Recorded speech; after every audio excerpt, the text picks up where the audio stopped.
La Bible révèle que la fin de toute chose est proche et que Dieu appelle tout homme à pouvoir se réjouir de la seconde venue de Jésus-Christ.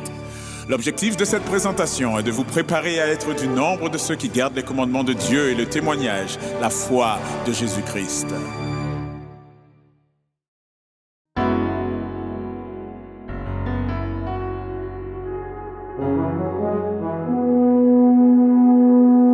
Annonçons partout le dernier message du Seigneur Jésus revenant des cieux.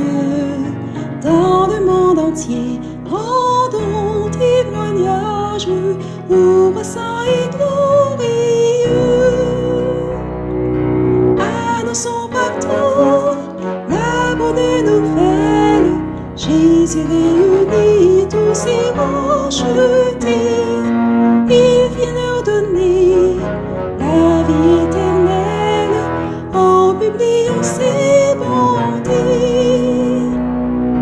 Annonçons partout le dernier message. Le Seigneur Jésus vient sécher nos pleurs, briser les liens de notre esclavage, mettre un terme à nos douleurs. Annonçons partout la bonne nouvelle. Jésus réunit tous ses rachetés. Il vient leur donner la vie éternelle en publiant ses bontés. Annonçons partout le dernier message. Bientôt nous verrons la sainte cité. Gloire à notre Dieu, chrétien, bon courage, car voici l'éternité. Annonçons partout la bonne nouvelle. Jésus réunit tous ses rachetés. Il vient leur donner la vie éternelle en publiant ses bontés.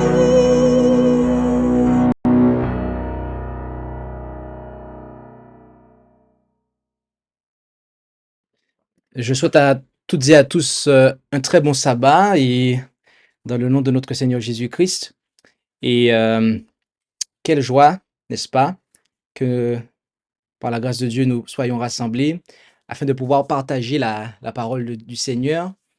Et je salue aussi ceux qui nous suivent via les réseaux, à distance, ceux qui, eh bien, suivront l'enregistrement aussi. Et nous allons sans plus tarder, afin de poursuivre notre série de présentations sur le livre du prophète Daniel, prier. Et je vous invite à prendre la position qu'il convient pour la prière.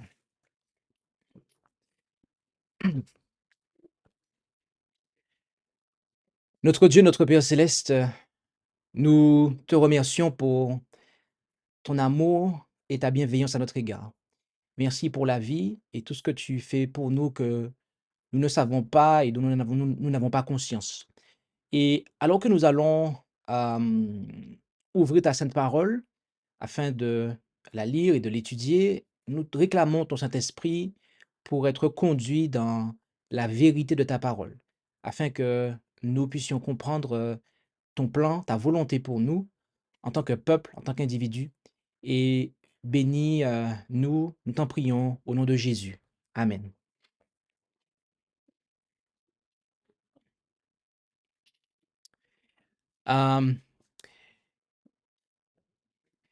Nous allons poursuivre notre série de présentations dans le livre du prophète Daniel, comme nous le disions avant la prière. Et nous allons aujourd'hui considérer la deuxième partie de notre je dirais, section sur l'interprétation du songe de Nebuchadnezzar. Et il s'agira pour nous d'étudier donc la deuxième partie L'interprétation du songe de Nebuchadnezzar, donc partie 2, poitrine et bras d'argent, Médo-Perse. Et il s'agira de Daniel 2, verset 39, la partie A. Autrement dit, la première partie du verset 39 de Daniel chapitre 2. Et nous allons ensemble lire ce verset, ce texte de base, comme suit. Et il se lit comme suit. La première partie de Daniel 2,39 se lit comme suit. Et après toi, il s'élèvera un autre royaume moindre que toi. Et euh, la première partie que nous allons étudier dans ce verset, la première expression ou premier mot, eh bien, c'est lorsqu'il est dit après toi. Et on précise, il s'élèvera un autre royaume moindre que toi. S'agit-il de Nebuchadnezzar? Nous avons déjà vu ça la fois précédente, mais nous allons à nouveau insister là-dessus, car c'est quelque chose qui, si nous le comprenons mal, eh bien, va venir impacter toute notre compréhension et notre interprétation de cette prophétie. L'emploi du mot royaume entre les deux pronoms personnels toi montre que ce sont des royaumes et non des rois particuliers qui sont représentés par les différentes parties de cette image, autrement dit de cette statue. Ainsi, bien que le pronom personnel ait été employé, c'est le royaume et non la personne du roi qui était visée. Puis, le texte nous dit qu'il s'élèvera un autre royaume. Mais de quel royaume s'agit-il? Quel autre royaume devait s'élever après celui de Babylone? Nous allons bien considérer pendant quelques instants cette histoire. L'histoire de la prise de Babylone par l'Empire médo-perse. Nebuchadnezzar régna 43 ans, et les souverains suivants lui succédèrent, son fils Évil-Mérodach, 2 ans, Nériglissar, son gendre, 4 ans, Labo-ro-so-ar-chod, fils de Nériglissar, 9 mois, ce qui, étant inférieur à 1 an, n'est pas compté dans le canon de Ptolémée. Enfin, Nabonidus, dont le fils Belshazzar, petit-fils de Nebuchadnezzar, lui fut associé sur le trône et avec lequel ce règne prit fin. La première année de Nériglissar, 2 ans seulement après la mort de Nebuchadnezzar, éclata entre les Babyloniens et les Mèdes cette guerre fatale qui devait aboutir à l'anéantissement complet du royaume de Babylone. Xiaxerès, roi des Mèdes, appelé Darius en Daniel 5, verset 31, appela à son aide son neveu Cyrus de la lignée perse dans ses efforts contre les Babyloniens. La guerre se poursuivit avec un succès ininterrompu de la part des Mèdes et des Perses, jusqu'à ce que, dans la 18e année de Nabonidus, la 3e année de son fils Belshazzar, Cyrus mette le siège devant Babylone, la seule ville de tout l'Orient qui lui résistait alors. Les Babyloniens, rassemblés dans leurs murs imprenables, avec des provisions pour 20 ans et des terres dans les limites de leur grande ville suffisantes pour fournir des vivres aux habitants et à la garnison pendant une période indéfinie, se moquaient de Cyrus du haut de leurs murs et tournaient en dérision les efforts apparemment inutiles qu'ils avaient faits pour les soumettre. Et d'après tous les calculs humains, ils avaient de bonnes raisons de se sentir en sécurité.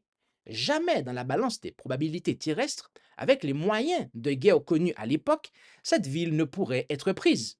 C'est pourquoi ils respiraient aussi librement et dormaient aussi profondément que si aucun ennemi n'attendait et ne guettait leur destruction autour de leurs murs assiégés.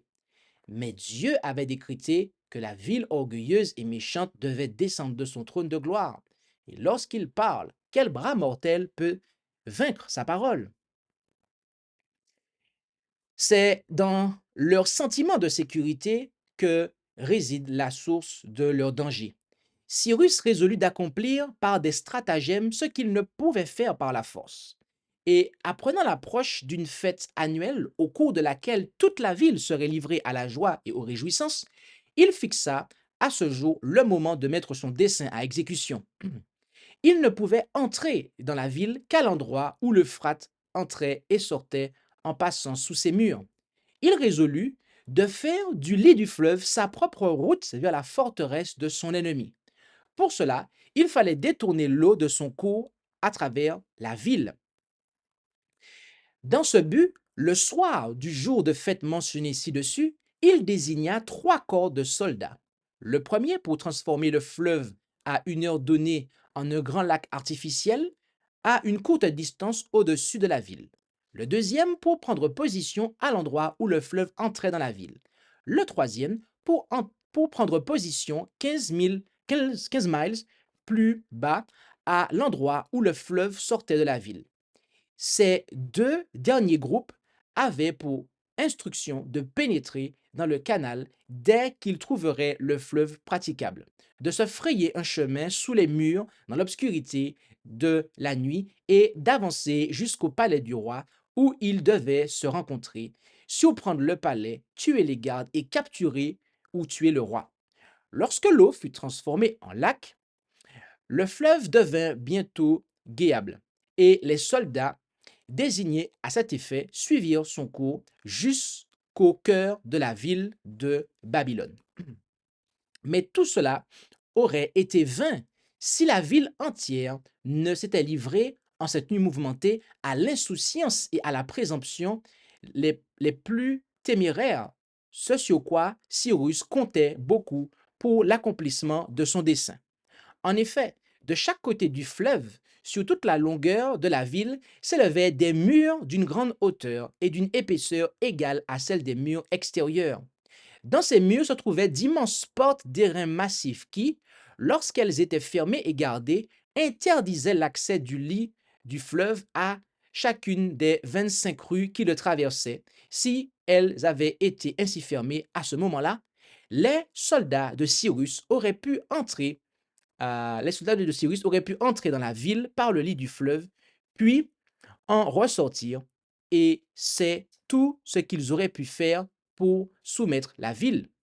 Mais dans l'ivresse de cette nuit fatale, toutes les portes du fleuve étaient restées ouvertes, et l'entrée des soldats perses n'avait pas été perçue. Plus d'une joue aurait pâli de terreur si elle avait remarqué l'abaissement soudain du fleuve et compris sa signification effrayante. Plus d'une langue aurait répandu une alarme sauvage dans la ville si elle avait vu les formes sombres de leurs ennemis armés se frayer furtivement un chemin jusqu'à la citadelle de leur force. Mais personne ne remarqua l'affaissement soudain des eaux du fleuve.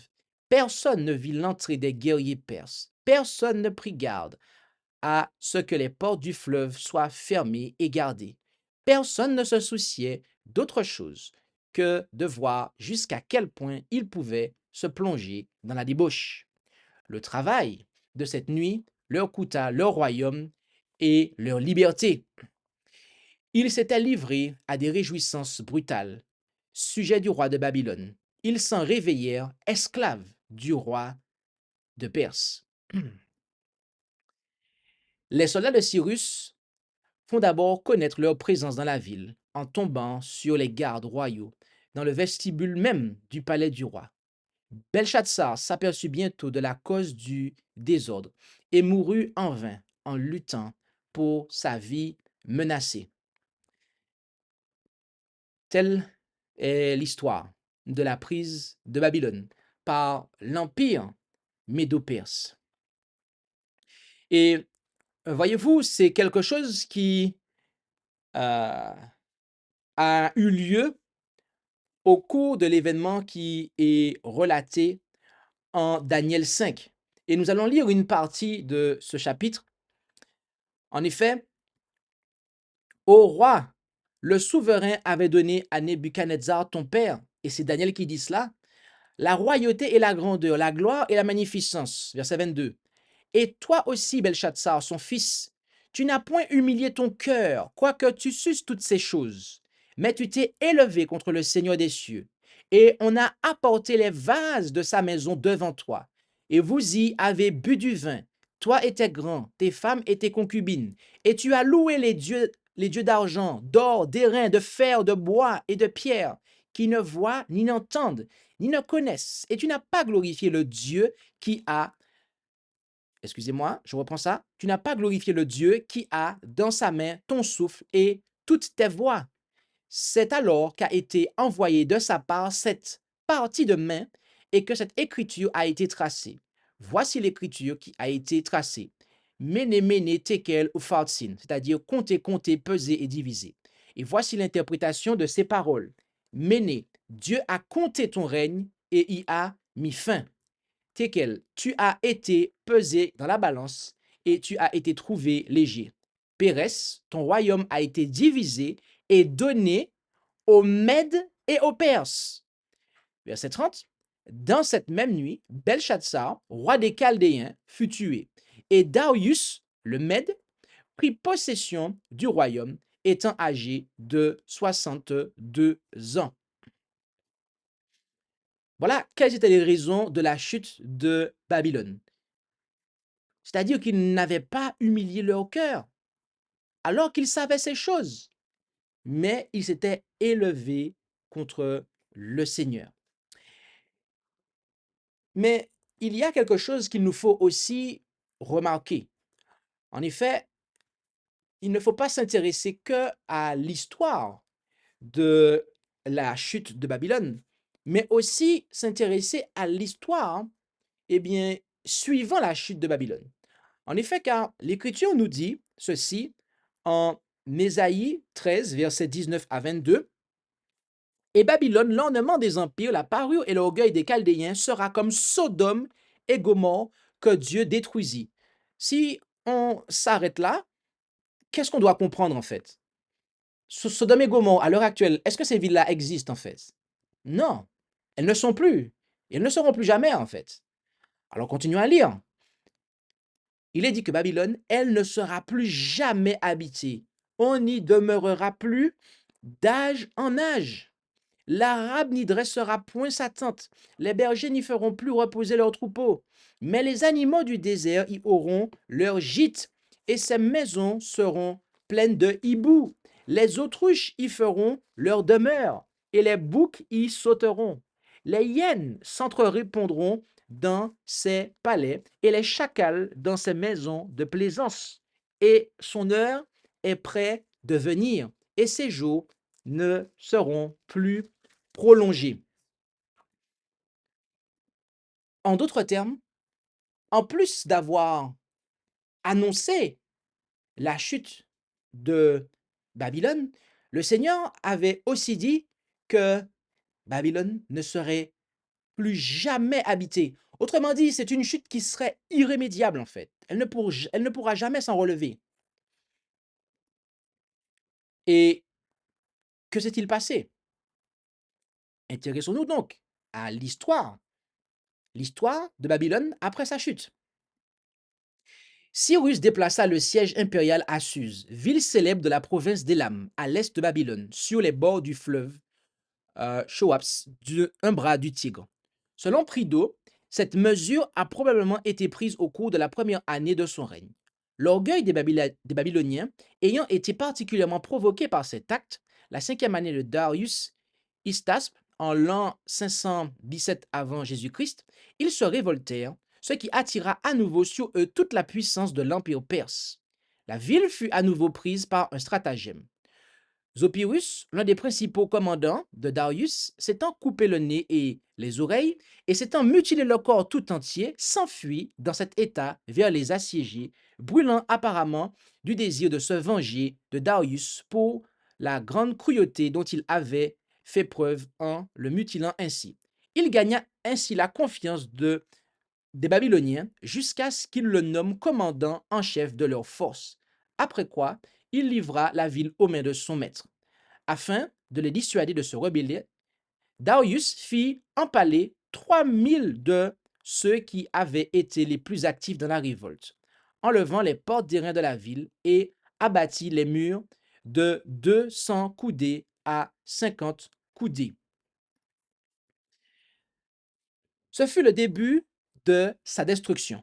Par cet acte, elle fut exposée aux ravages de toutes les bandes hostiles.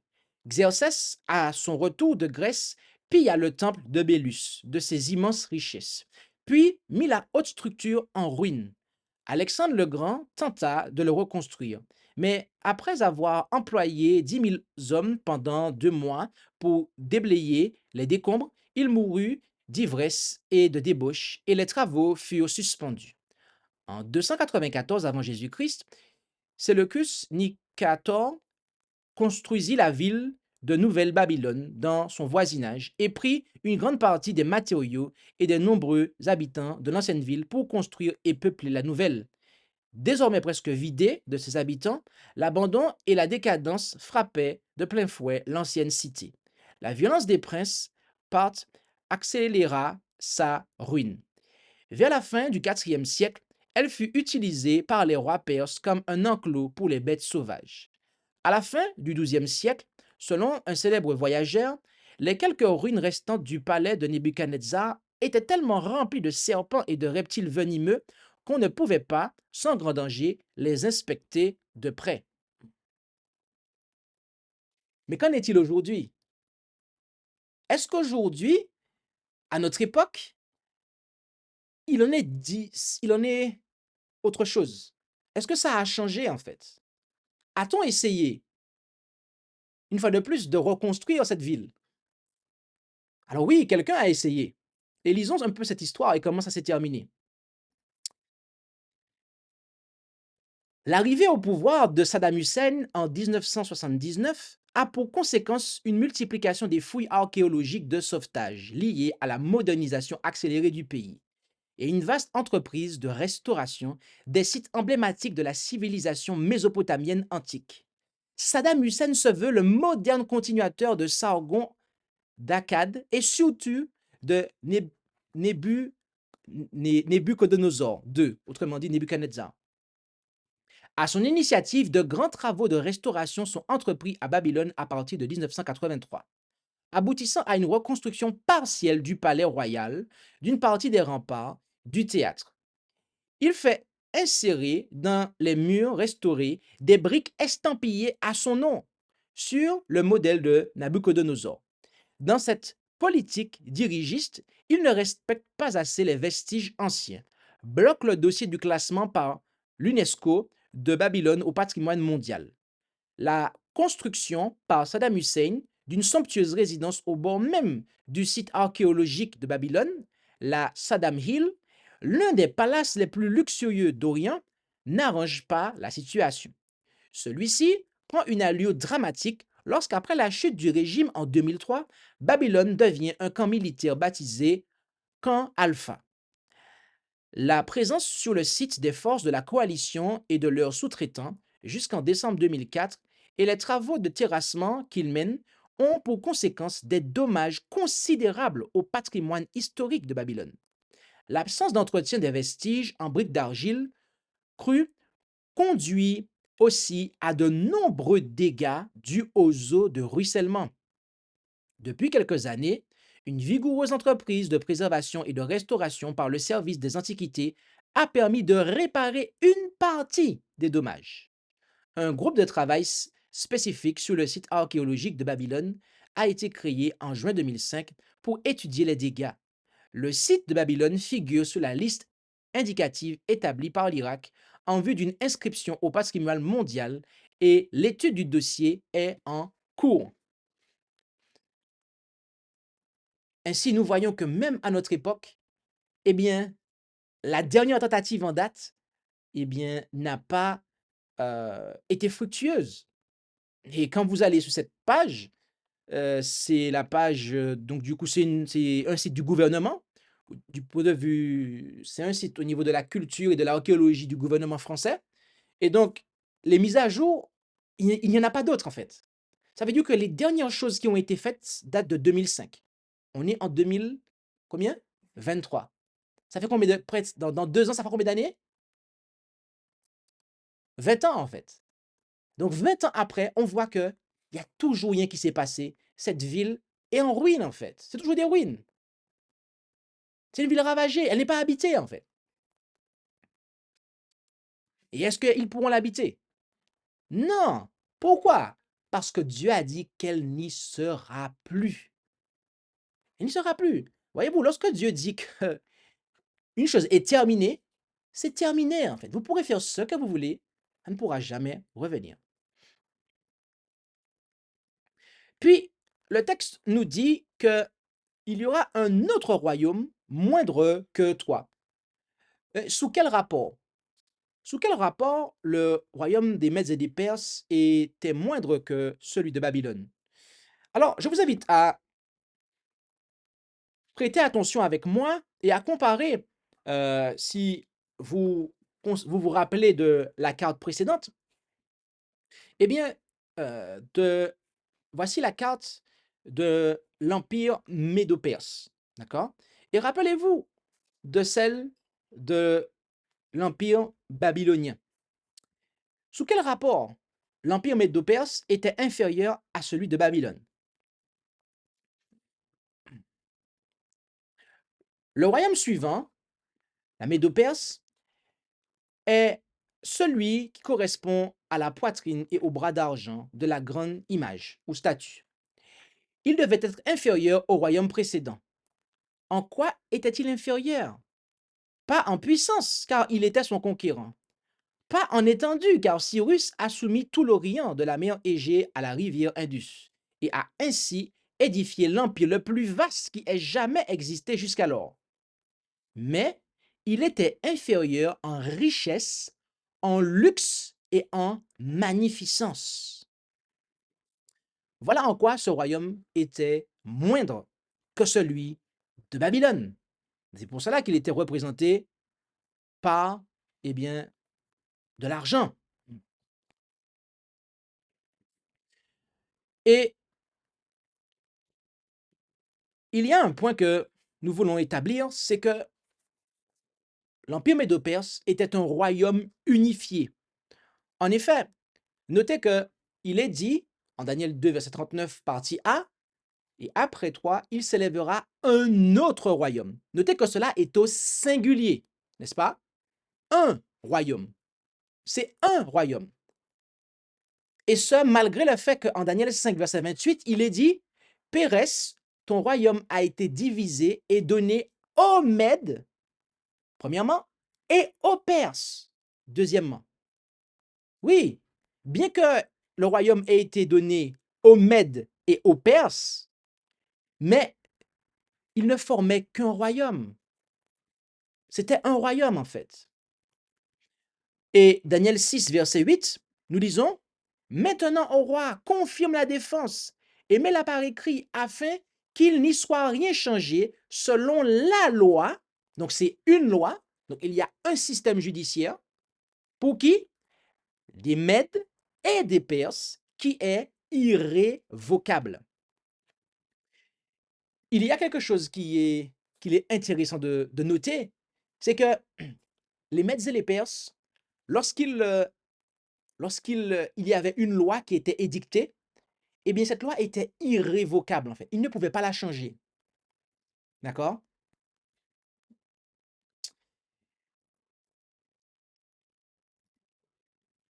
Ce deuxième royaume de la prophétie de Daniel est parfois appelé l'Empire médo-perse parce qu'il est né de la combinaison de la Médie et de la Perse. Il comprenait l'ancien empire médien et les nouvelles acquisitions du conquérant perse Cyrus. Le deuxième royaume ne peut pas être l'empire médien seul, comme certains le prétendent, et la Perse le troisième. L'empire médien était contemporain de l'empire néo-babylonien, pas de son successeur. La Médie est tombée aux mains de Cyrus le Perse avant Babylone.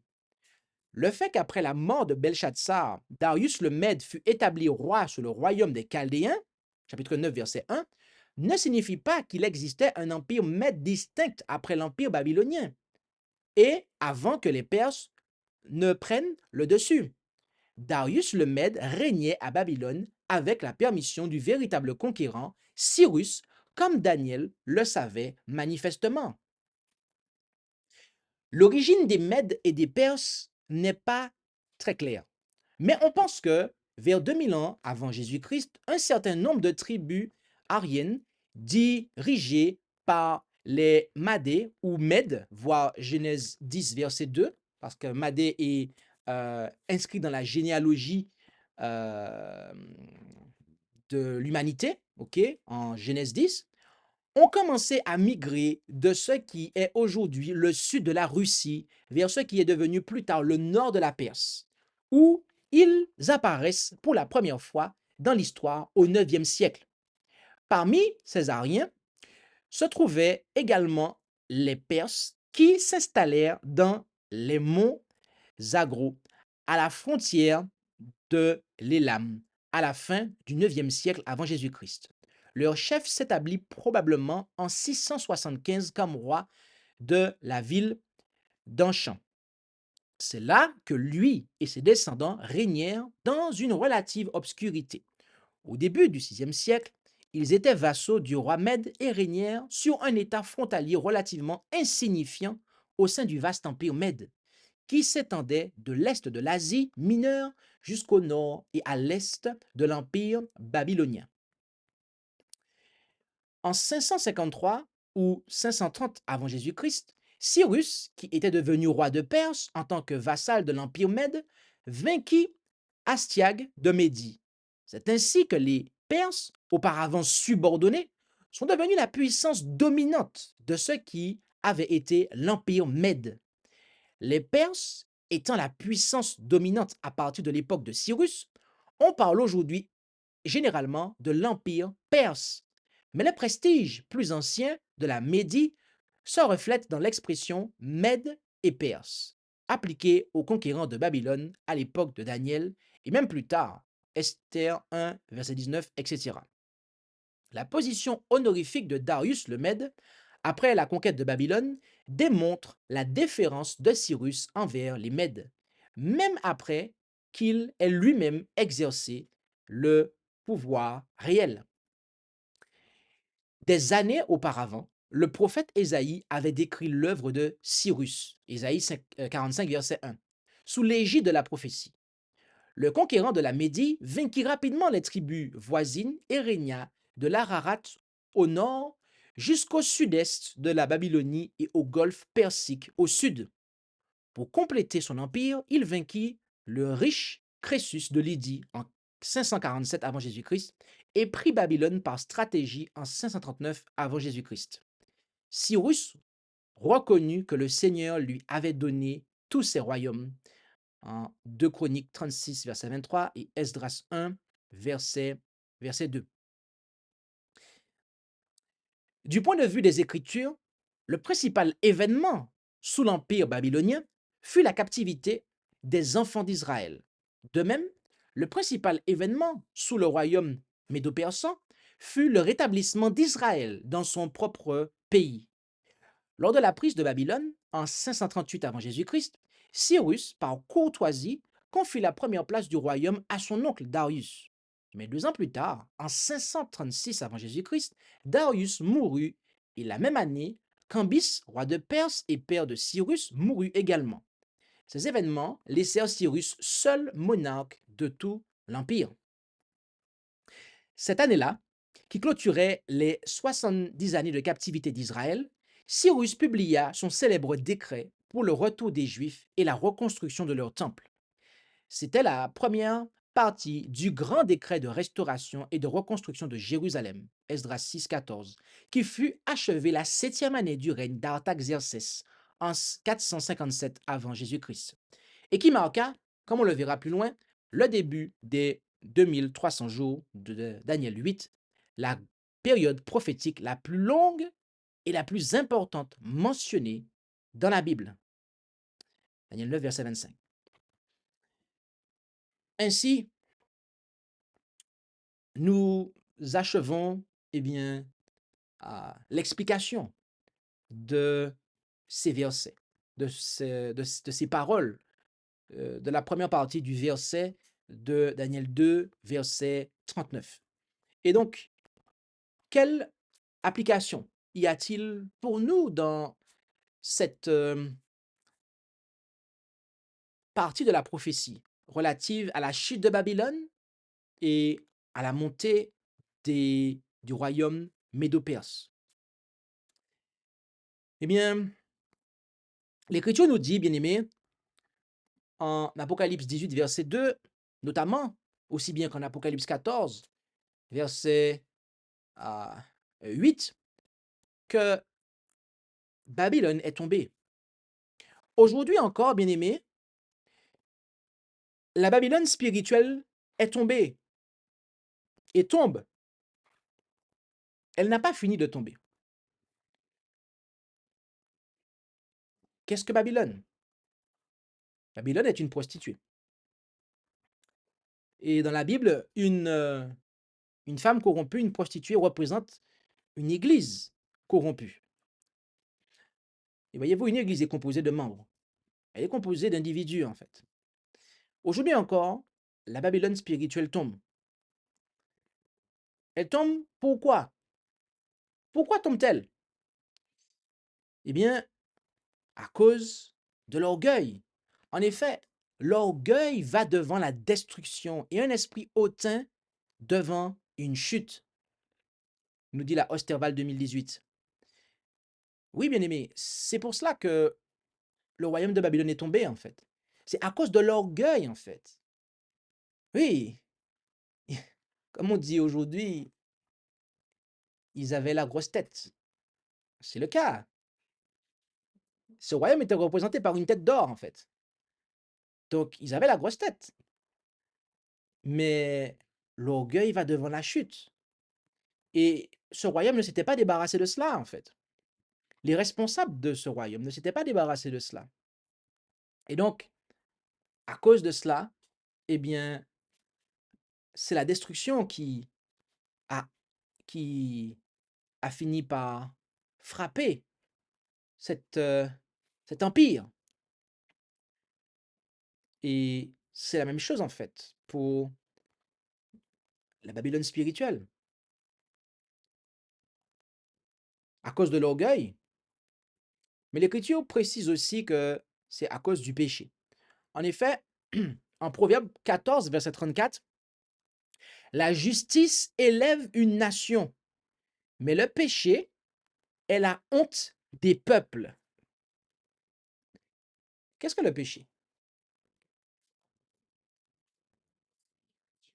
C'est désobéir à Dieu, c'est ça. Le péché, c'est la transgression de la loi. La loi, c'est le reflet du caractère de Dieu. D'accord? Donc, le péché, c'est désobéir à Dieu.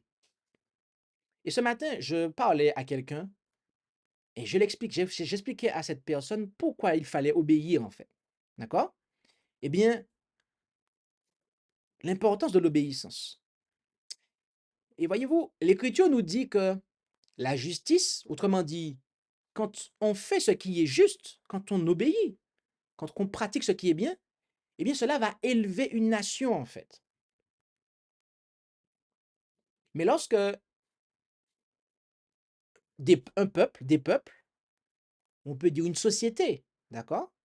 Un groupe de personnes, eh bien, pratiquent le péché, vivent dans le péché, encouragent la transgression de la loi, en fait, de Dieu, eh bien, ils seront, ils seront honteux. Ils seront honteux en ce que, eh bien, si la justice élève, eh bien, le péché fait tomber. Et quand vous êtes tombé, vous avez honte, en fait. Je ne sais pas si ça vous est déjà arrivé de tomber physiquement parlant, mais vous n'êtes pas fier d'être à terre, en fait. Quand vous tombez à cheval, quand vous tombez de vélo, quand vous marchez ou vous courez et que vous tombez, vous êtes pas fier, en fait. Vous avez honte.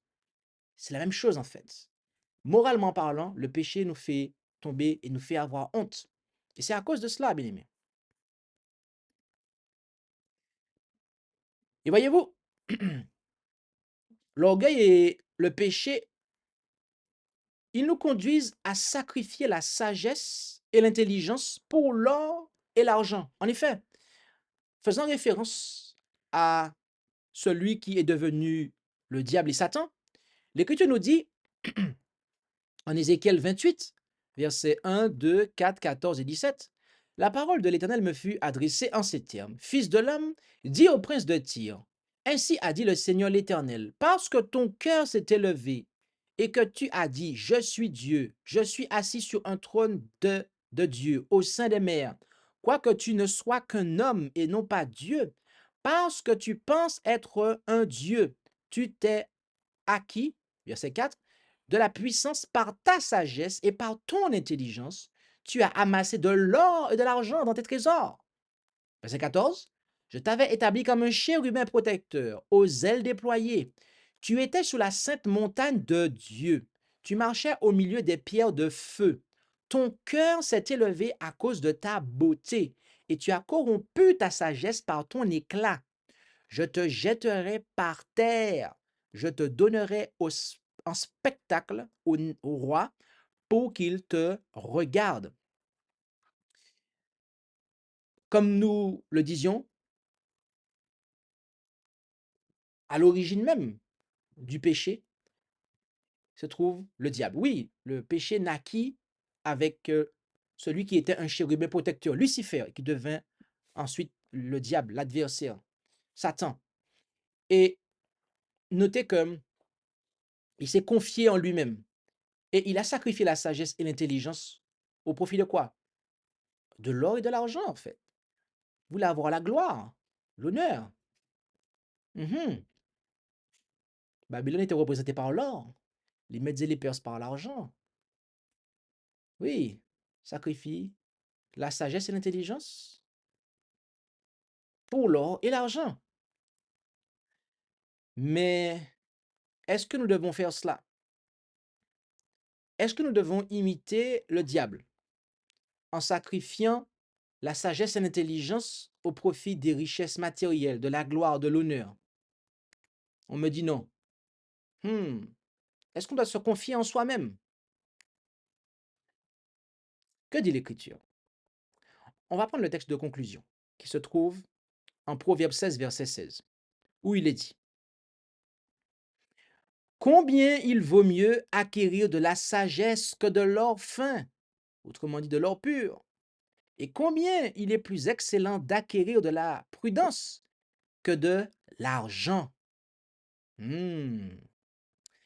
Bien-aimé, la sagesse et l'intelligence valent plus que l'or et l'argent. La sagesse et l'intelligence valent plus que l'or et l'argent. Alors, plaise à Dieu que nous puissions ne, ne pas nous prosterner devant, eh bien, l'or et l'argent. Plaise à Dieu que nous ne puissions pas nous confier en cela, car ces choses n'ont que peu de valeur. Ces choses n'ont que peu de valeur. Que le Seigneur nous bénisse tout un chacun et nous allons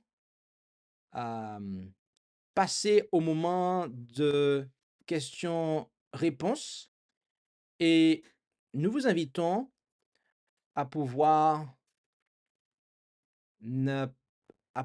poser vos questions si vous le souhaitez dans le chat de la webconférence. N'hésitez pas à pouvoir poser vos questions en rapport avec cette présentation si vous le souhaitez. Si vous avez des questions, des remarques, vous pouvez poser vos questions dans le chat de la webconférence et vos questions seront traitées par la modération et transmises pour réponse.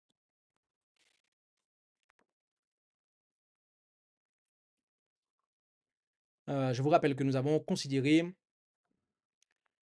la première partie de Daniel 2, verset 39, et nous avons abordé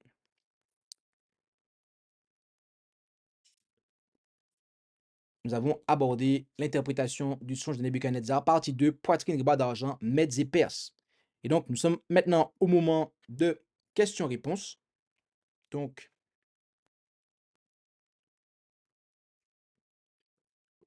si vous avez des questions, n'hésitez pas.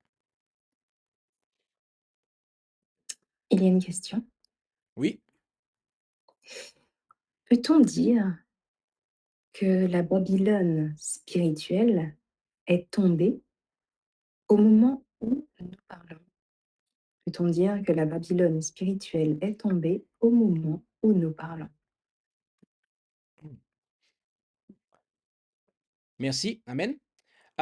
Oui, nous pouvons dire que à l'heure où nous parlons, la Babylone spirituelle est tombée.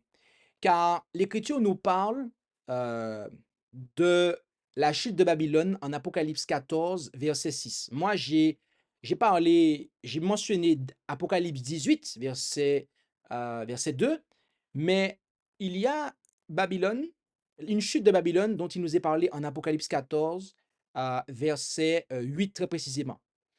Cette chute de Babylone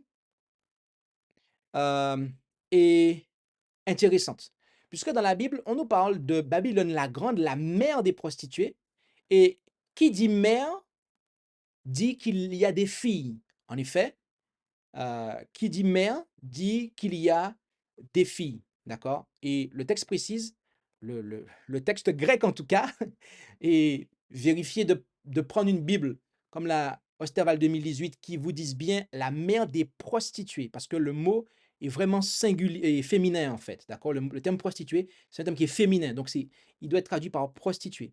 Donc qui dit mère des prostituées dit qu'il y a des filles, d'accord? Donc il y a une mère qui, bien évidemment, est tombée en fait. L'église mère qui est tombée moralement. Cela a eu lieu en fait depuis qu'il y a eu la grande apostasie qui a été prédite par Paul en 2 Thessaloniciens 2, d'accord, avec l'apparition de l'homme de péché, d'accord. Et donc, dès le, dès les, je dirais les premiers siècles, nous avons eu en fait cette chute de Babylone, de la grande. Maintenant, Apocalypse 14, verset 8, fait référence à la chute de Babylone. Non pas la grande, mais de la famille, à savoir de ses filles. Oui, cela fait allusion à la chute des filles de Babylone. En effet, lorsqu'une prostituée a un enfant, comme c'est une prostituée et que l'enfant naît hors mariage, eh bien, l'enfant va porter le nom de la maman. D'accord? Donc, on va appeler, dans le cas, alors, disant cela, attention, euh, je suis en train de parler de manière biblique. D'accord? Donc, que personne ne m'en veuille si j'aborde des concepts bibliques dans la Bible, et c'est comme cela qu'il en est. Lorsque vous avez une prostituée, d'accord, eh bien, qui a un enfant, eh bien, l'enfant de la prostituée, elle porte le nom de sa maman, en fait, puisque le papa n'est pas là pour reconnaître l'enfant, d'accord? Et donc, ce qu'il y a, c'est que lorsque vous appelez du coup cet enfant, eh bien, vous allez l'appeler par le nom de sa maman, en fait, puisque c'est ce nom-là que l'enfant porte, en fait, d'accord? Et donc, c'est pour ça qu'en Apocalypse 14, verset 8, lorsqu'on dit Babylone, cela s'applique et peut s'appliquer bel et bien et doit aux filles de la grande prostituée, d'accord? Puisque elles ont rejeté le message du premier ange, Apocalypse 14, versets 6 et 7, l'évangile éternel, d'accord? Et, et donc, de ce fait, elles sont moralement tombées. Et donc, s'il y a une église pure qui s'élève et qui annonce la vérité et qui se met à se comporter eh bien, comme de manière corrompue, une église qui, autrement dit, de façon imagée, se comporte comme une prostituée, eh ben, elle rejoint en fait le clan des filles de Babylone, puisque il faut comprendre qu'il y a la question d'adoption en fait. OK? c'est une question d'adoption. Donc, euh, il nous faut bien comprendre une chose, c'est que on ne devient pas, en fait, on ne naît pas, une femme ne naît pas prostituée, elle le devient. La prostitution n'est pas une nationalité, c'est un comportement, en fait. D'accord? Donc, peut-on dire que la Babylone spirituelle est tombée au moment où nous parlons? Oui, la mer est tombée, des filles sont tombées, et ça tombe encore. Et ça tombera tant que, euh, je dirais, le temps de grâce se continuera. euh, il y aura de la possibilité pour ça. OK? Dans l'espérance que la réponse a pu être satisfaisante. Alors oui, gloire à Dieu, effectivement, la réponse a été satisfaisante. Il y a une autre question, qui est la suivante.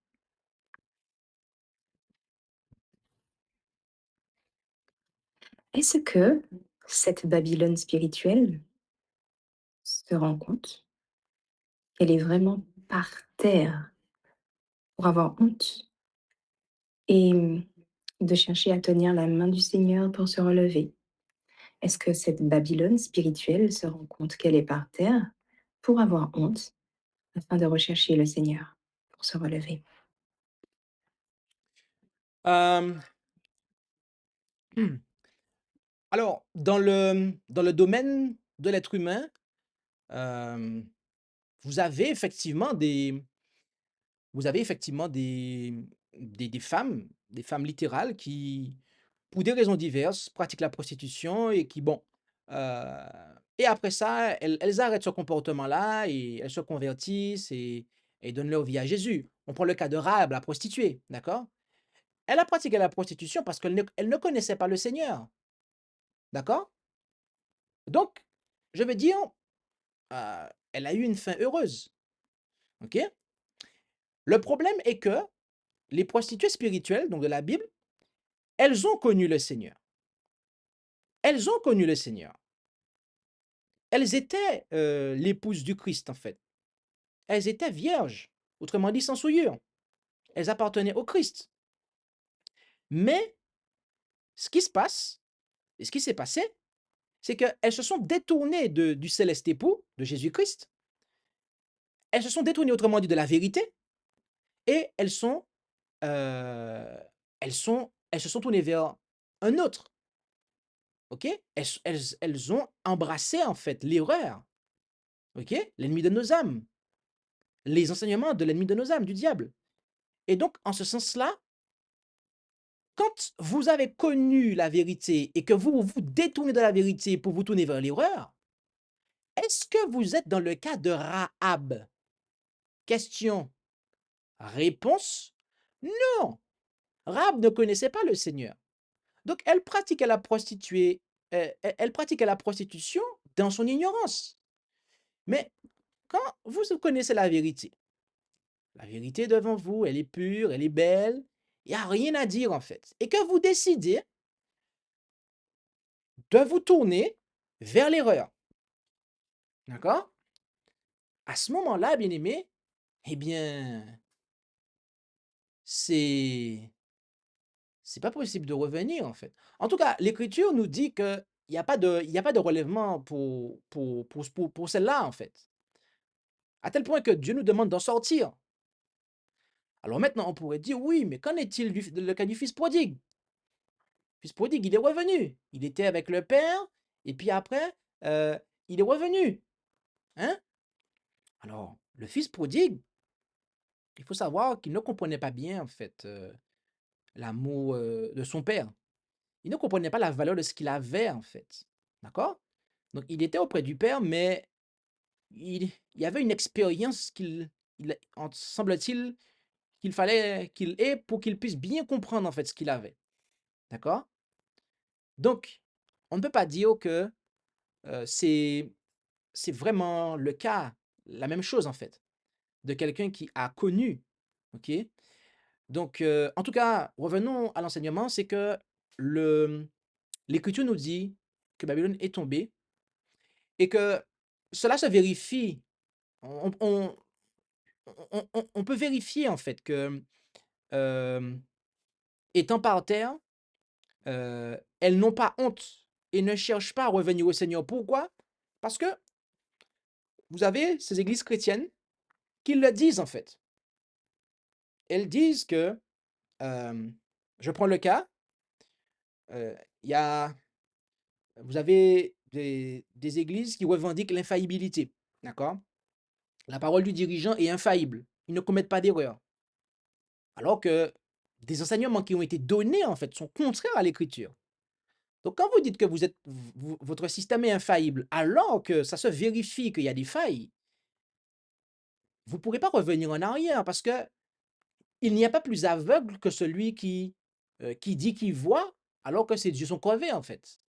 Je veux dire, vous pourrez jamais en fait, vous pourrez pas, vous pourrez pas dire que vous voyez alors que vous fermez vos yeux, hein? Et non, c'est pas possible.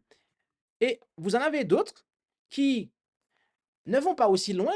Elles ne revendiquent pas l'infaillibilité, en tout cas du point de vue ouvertement, mais qui ils disent que, eh bien, maintenant ils ont la vérité, d'accord? Qu'ils ont en fait fait une mise à jour, ils ont fait une mise à jour, et que ce qu'ils avaient, que Dieu a dit qu'était la vérité, ok? Eh bien, en fait, ça c'était l'erreur en fait, et que maintenant ils ont la vérité, alors qu'en fait ils ont abandonné la vérité. Mais ils disent que les doctrines qu'ils ont mises à jour, eh bien, ça, c'est la vérité. Donc, ils appellent ce que Dieu qualifie d'erreur, ils l'appellent vérité. Et ce que Dieu appelle vérité, il l'appelle erreur. Ça, c'est quoi, bien-aimé? Ça, c'est le péché contre le Saint-Esprit. Oh oui. Et malheureusement, quand vous péchez contre le Saint-Esprit, il n'y a pas de possibilité de relèvement. Donc, au final, tout ça, c'est qui le veut? Est-ce que c'est Dieu? Non, ce n'est pas Dieu. Dieu aimerait une repentance. Mais le problème, c'est qu'il y a une attitude, comme on dit en anglais, un mindset, un état d'esprit en français, qui fait que ils ne pourront jamais se relever, puisque ils appellent lumière ce qui est en réalité ténèbres, et ténèbres ce que Dieu appelle lumière. Est-ce que cette Babylone spirituelle se rend compte qu'elle est vraiment par terre? Non, puisqu'elle estime qu'elle est debout en fait. Si quelqu'un qui est à terre, vous lui dites lève-toi et que la personne vous dit mais je suis déjà debout en fait, est-ce que cette personne-là pourra se relever? Non.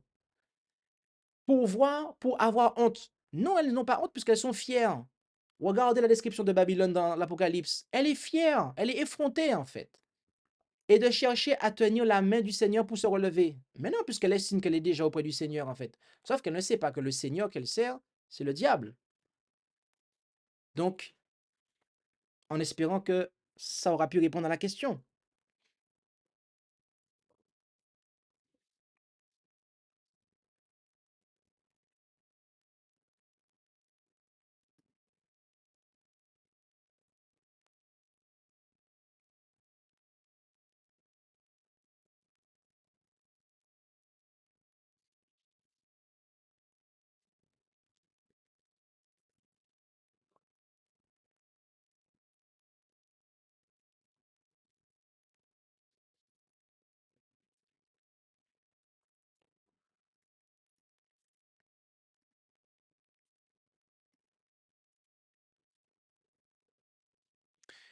Et alors, en attendant qu'on nous dise si c'est bon, euh,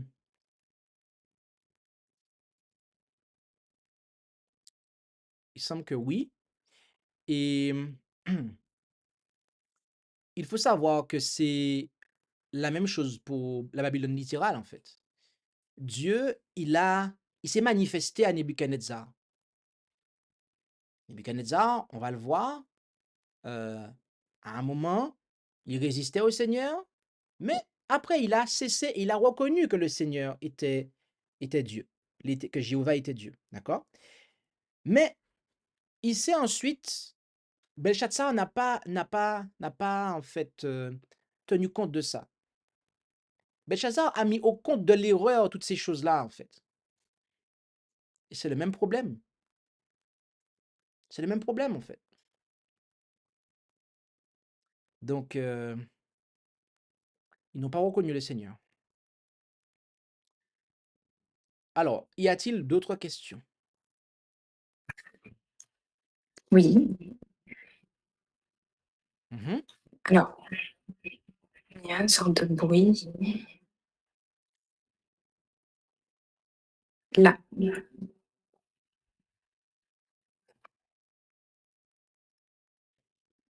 Alors, il y a de la réverbération de ton côté.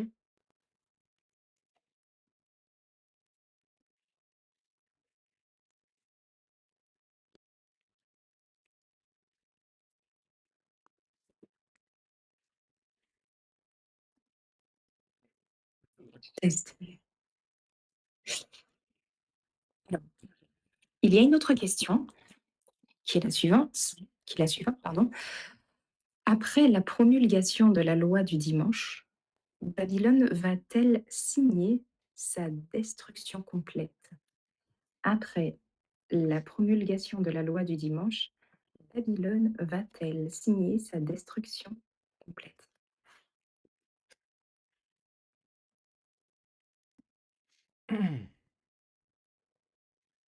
Ok, donc à cette question, oui, euh, Babylone n'est pas encore détruite en Apocalypse au Moyen Âge. En Apocalypse 14, verset 8, lorsqu'on arrive au temps de la fin, les filles de Babylone ne sont pas détruites. Mais on parle ici d'une chute morale.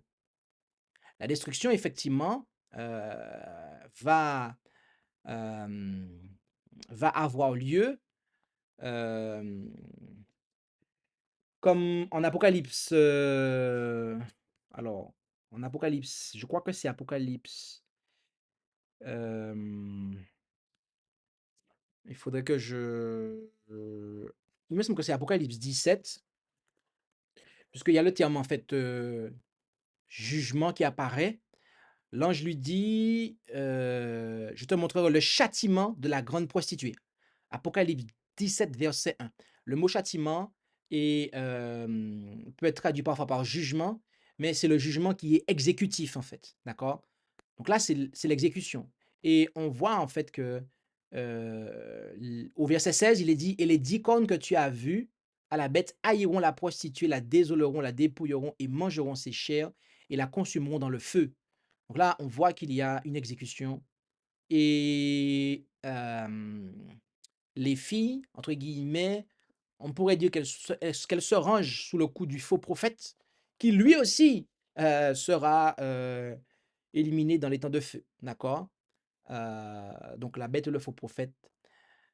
Disons que voilà, une fois qu'ils auront, en tout cas après la loi du dimanche, c'est sûr qu'il y aura une destruction. Mais ça va surtout rentrer en vigueur, dirons-nous, pleinement après le décret. Voilà. Donc là, euh, disons que ça sera complet, on- ça sera certain. Voilà. Donc j'espère que ça a pu répondre à la question de Claire. Apparemment, oui. Donc n'hésitez pas, si vous avez des questions en rapport avec la présentation de la première partie du verset 39 du chapitre 2 du livre du prophète Daniel. Dieu voulant, la semaine prochaine, nous allons voir la partie B du verset, autrement dit la deuxième partie, pour voir le troisième royaume. Mais pour l'instant, nous sommes avec le deuxième royaume. Bien évidemment, nous allons aussi voir la chute du deuxième royaume avant de considérer eh bien, l'élévation du troisième royaume.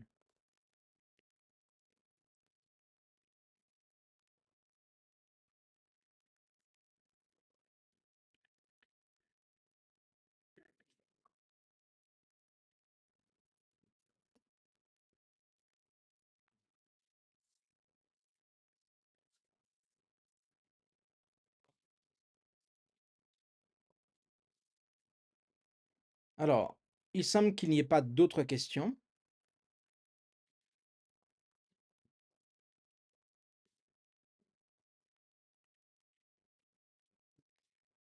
Alors, il semblerait qu'il y ait une question et si cette question est en rapport avec le texte, on va la prendre. Amen. Eh bien, nous allons prier pour clôturer et je vous invite à prendre la position qu'il convient avec moi pour la prière finale. Notre Dieu, notre Père céleste, nous voulons te remercier pour ce moment que nous avons passé dans ta parole et au travers de la chute et du royaume de Babylone et de l'élévation de l'empire médo-perse, nous avons appris une leçon importante qui est que l'orgueil est ce qui fait tomber le péché et ce qui cause la honte et empêche de rester debout. Alors, que tu puisses nous aider à ne pas sacrifier euh, la sagesse et l'intelligence pour l'or et l'argent, mais qu'au contraire, que nous puissions eh bien, euh, réaliser que la sagesse et l'intelligence qui viennent de toi ont plus de valeur que l'or et l'argent, que ce qui est estimé comme étant précieux. Bénis chacun d'entre nous et nous t'en prions au nom et par les mérites de Jésus. Amen. Merci d'avoir écouté cette présentation avec intérêt. Pour plus d'informations, consultez notre site internet lereste.org et suivez-nous sur Facebook ainsi que sur YouTube à @lereste. Vous pouvez aussi nous contacter par email à info@lereste.org ou par téléphone au +33 6 12 60 13 69.